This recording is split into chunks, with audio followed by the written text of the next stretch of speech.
Hello YouTube, Pez of Doom here with Rogue Ocean Gaming, and we have a special video for starting out the channel. What we're going to be doing in this channel is typically going to be more of game reviews, first impressions and everything, but there are a lot of games that we play where the games are phenomenal to play, but they just wouldn't make a good video.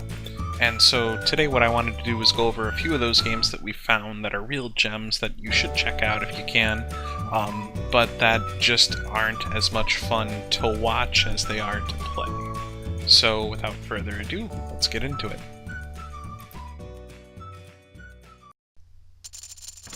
So first up, we have 10 million. Why 10 million? Because 10,000 is for wimps.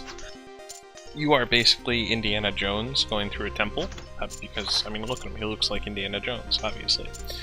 And your goal is to make it through the entire dungeon without getting killed. The way you get killed is the more time you waste. You can see you're getting closer to the skull on the left there, it'll kill you.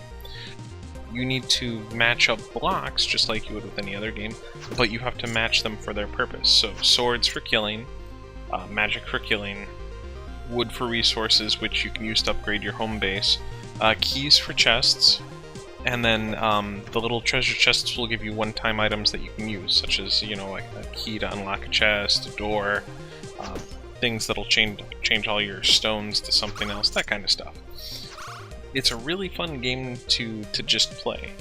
Also, whenever you're running a dungeon, you'll have kind of mini goals in the lower left there. You can see like crafty, mega matcher, bypass tool, to just kind of do things to accomplish.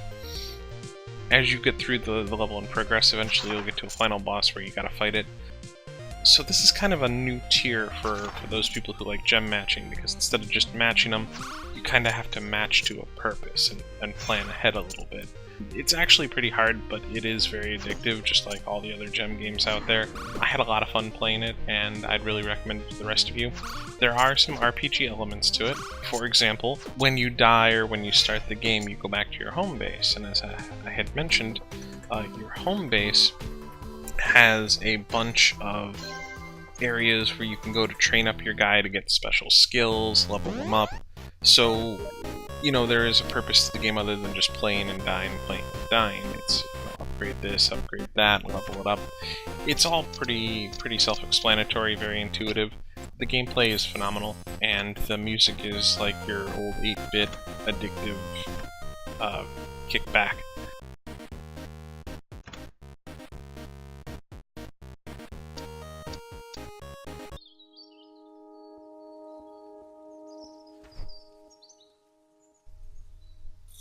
Our next game is Reach for the Sun. Humor me here. Just stick with me on this. So, you're a plant, and you have to grow for the season. I know, doesn't sound like something that would be really fun. I gave it a go, you know, it was on a Steam sale, and it turned out to be a hoot. My 3-year-old daughter loves playing it too, so kids get a kick out of this game. There's 2 ways you can play it. Real time, where you have to collect resources as they light up on there, so like the plant glows by the roots, that means gather the water. The plant glows by the leaf, that means gather the light energy. You also, you know, gather CO2 from somewhere, I don't know where. It's been a while since I've had botany class, but you gather all your resources, you stack them up, and then you grow. You also get to poke bugs like that butterfly. I just continuously poke him all game long just because, you know, he's a butterfly. And as you grow your stem out, you get to be able to house more resources, whereas you grow your leaves, you get more light energy, that kind of thing. It's really therapeutic, it's really calming. It's a great game to play if you're like waiting for someone, because you can quit at any time, you don't feel really bad about it. There's tons of different plants you can play. You could be a sunflower to start out with. As you grow more and get seeds and everything, you can trade the seeds in to become a different plant, like a rhododendron, a prickly pear, a cactus. The cactus is a hoot, because you're all spiky and pokey. But you play through the season, February to December, and you just gotta see how successful you are as a plant. It was fun. Not much else to say on that. Like I said, calming, good game. Good gameplay. I highly recommend it. Alright, on to the next one. Telltale Games Poker Night 2 is a fantastic way to learn how to play poker or just spend the relaxing evening goofing off. The game features 2 different versions of poker, Texas Hold'em and Omaha, and they have a very colorful cast of characters that come from both TV, video game, and there's even a cult classic movie guy in there for those of you that know the Evil Dead series or Army of Darkness. The table conversations are rarely dull or repetitive. I've been playing the game for some like 20 hours or so, and I haven't really seen a lot of conversations repeat themselves. So that was a problem in 1, but they seem to have fixed it in 2. Oh. The cards dealt have a very random feel to them. It's not like you're playing a procedurally generated kind of game. Magic the Gathering 2014, I'm looking at you. And the other players have tells, just like in real poker, on if they're bluffing or if they have a bad hand or not. How obvious they are is going to depend on the difficulty you set the game to, and also if how drunk you get them. It's gotta be bluffing, right? Okay, this low play crap is seriously grinding my gears. All in. Great day in the morning. Damn, G! Look at all that cheddar! Call in! See what I did there?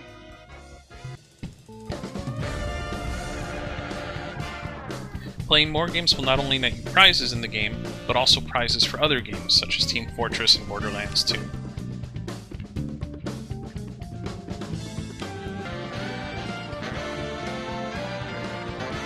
Before we continue on to the next game, one last thing I want to mention is that the unlockables in this game include table, card, and chip backgrounds. And unlocking the themed set will change the setting that you're in. Like, so if I unlock all the Army of Darkness, you can see right here, it's now Army of Darkness background. In addition to this, you get special Easter egg conversations with players. We'll leave you with one of those before we go to the next game. Whatever happened to that nice Sheila lady you rescued from the Deadites back in the 14th century? No idea. I tried to find out once or twice, but ancient history is not exactly my strong suit. Perhaps I can help. Scanning. Sheila, the very pregnant daughter of Euford, married Sir Theodore in 1300. Pregnant? Hey man, we only did it once. Twice tops. 1 son, 8 grandchildren, killed by the Black Plague in 1347, along with all but 1 of her heirs. Ah, damn. Direct descendants emigrate to Poland in the 15th century. Hey, fellow Pole. Grataluce. Remaining family escapes Nazis in mid-20th century, eventually settling in a Swedish enclave in Nebraska. Wait a minute. By the 1960s, the sole surviving ancestor of Theodore and Sheila, Bonnie Jablonski, briefly marries a local traveling salesman, giving birth to 2 male sons, including Brock Fitzgerald Sampson. Ah, son of a bitch. Hey, welcome to the family. Oh, jeez. All in. Thomas Was Alone is one of my favorite games of all time. The music, narration, and integration of story into the gameplay shows that you don't need a AAA budget to make a powerfully compelling platformer game. If you're a person who enjoys a game that tells you a story, and you want to feel a connection with the characters in the story, this is a must-have for you. Thomas was alone. Wow. A weird first thought to have. Come.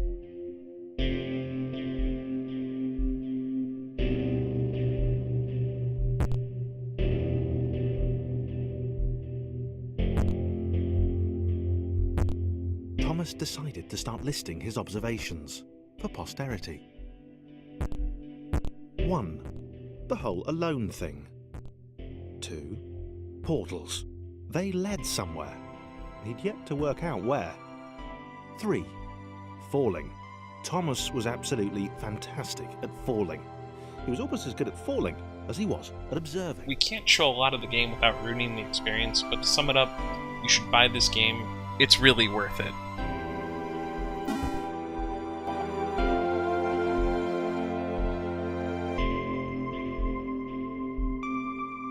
Okay, interesting. Thomas couldn't fall past this block. Think, damn it, think! What if there was some kind of inverted fall? Some way to... what's the word? Jump. worked! Thomas had solved the great inverted fall mystery. Welcome to 100% Orange Juice. There is nothing I can tell you about this game that could explain it. It's essentially a Japanese version of Trouble, a Japanese anime version of the board game Trouble. And you have cards that you can play, and there's people that you play against. It's multiplayer, so you can play with your friends online or take turns. My daughter plays this. She's only 3 years old, so I mean it's not that hard of a game to get. And it's just rolling dice and fighting and everything. It's a cool game. It's cracked out, and it really didn't like being recorded. But I suggest, looking it up, seeing what you think of it, and taking it for what it is. It's pretty good, though. I liked it. Alright.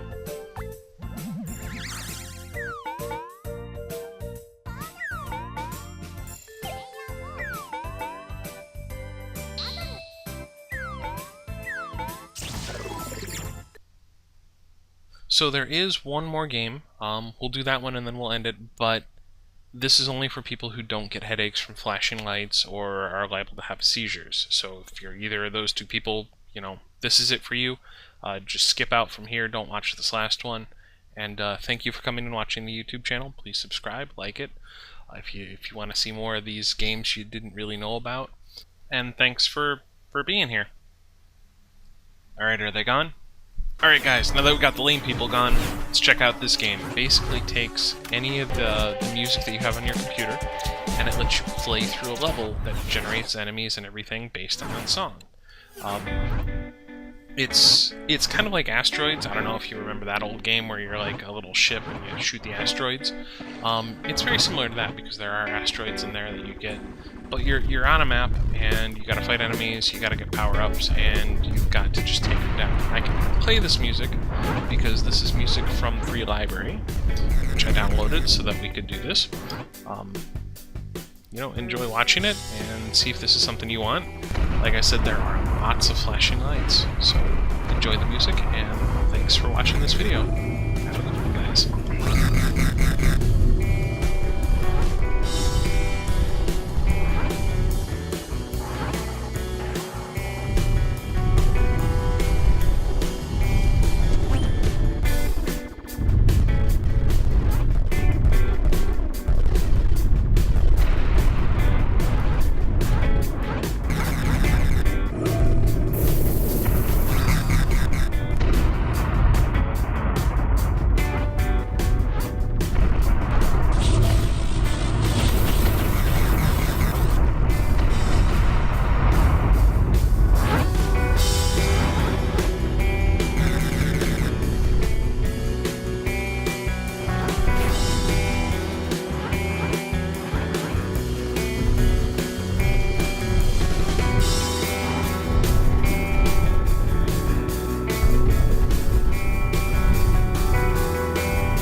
Pez, what the hell are you playing?